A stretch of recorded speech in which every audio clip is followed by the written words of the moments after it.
सबभन्दा पहिला म यहाँहरू सबैलाई नयाँ वर्ष 2082 को शुभकामना चढाउन चाहन्छु।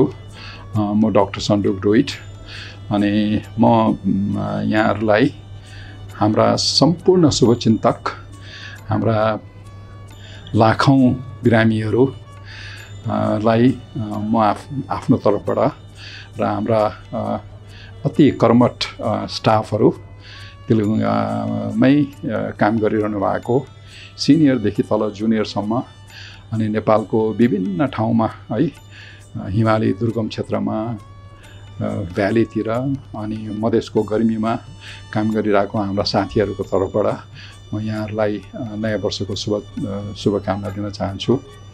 र यो सँगसँगै गत 30 वर्षदेखि यहाँहरूले हामीलाई असाध्यै माया दिनुभएको छ। त्यो मायाले गर्दाखेरि हामी अहिलेसम्म यो ठाउँमा आएर हामीले यहाँहरूलाई नेपालमा नेपाल बाहिर पनि हामीले सेवा गर्ने हामी मौका पाछौँ र यो मौका हाम्रो लागि ठुलो कुरा हो। र हामीले जहिले पनि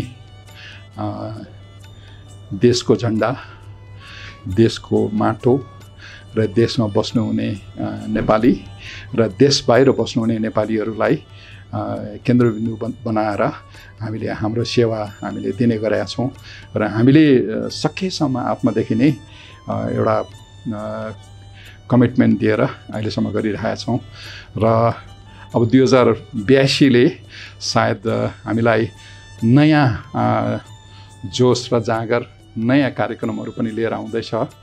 हामी सम्भवतः यो तिलगङ्गा आँखा प्रतिष्ठान चाहिँ एउटा युनिभर्सिटीमा रूपान्तरण हुने धेरै सम्भावना छ र यहाँहरूको माया गर्दै गर्नुहोस्, यो पक्का हुन्छ है।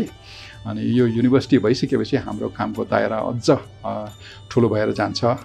यसले ट्रेनिङ, रिसर्च र बिरामीको सेवाको क्वालिटी एस्युरेन्स र नेपालमा विभिन्न ठाउँमा पहुँच यो सबैलाई मद्दत गर्नेछ।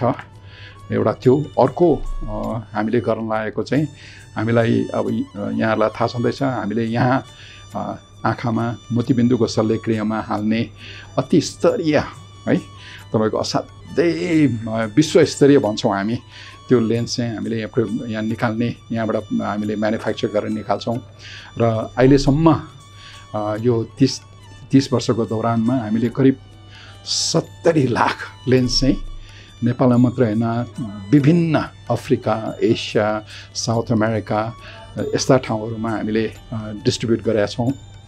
र हामीलाई के लाग्छ भने हामी कहाँ प्रशस्त मात्रामा इन्टेलेक्चुअल प्रपर्टी छ, हामी कहाँ स्किल्ड छ यसको लागि र हामी त्यही ब्याकग्राउन्डलाई लिएर अब यो लेन्स म्यानुफ्याक्चरिङलाई अर्को प्लेटफर्ममा लिएर जान लागेका छौँ।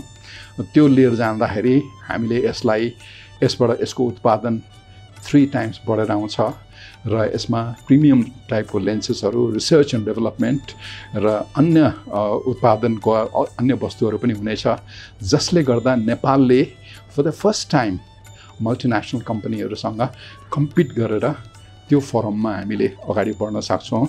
र त्यसबाट आएको प्रोसिड्सहरू हामीले हाम्रो समुदायमा हामीले जहाँ विभिन्न छ वर्गहरू त्यहाँ हामीले लेन्स मात्रै प्रोभाइड गर्नु सक्ने होइन, तर आँखाको सेवा पनि हामी दिनु सक्छौँ जस्तो लाग्छ मलाई। अनि यो हाम्रो नयाँ प्रोजेक्टको लागि यहाँहरूले जसरी 30 वर्षसम्म माया दिइरहनु भएको छ, यो मायालाई हामीलाई निरन्तर रूपमा दिइराख्नुहोस्, अझ अलि बलियो तरिकाले दिनुहोस्। नेपालमा बस्नुहुने नेपाली र नेपाल बाहिर विभिन्न ठाउँमा, यो ग्लोबको विभिन्न ठाउँमा बस्नुहुने हाम्रा आफ्नै नेपाली दाजुभाइ दिदीबहिनीहरू, उहाँहरूलाई मेरो हार्दिक अनुरोध छ र म यति भनेर सबैलाई नमस्कार भन्न चाहन्छु।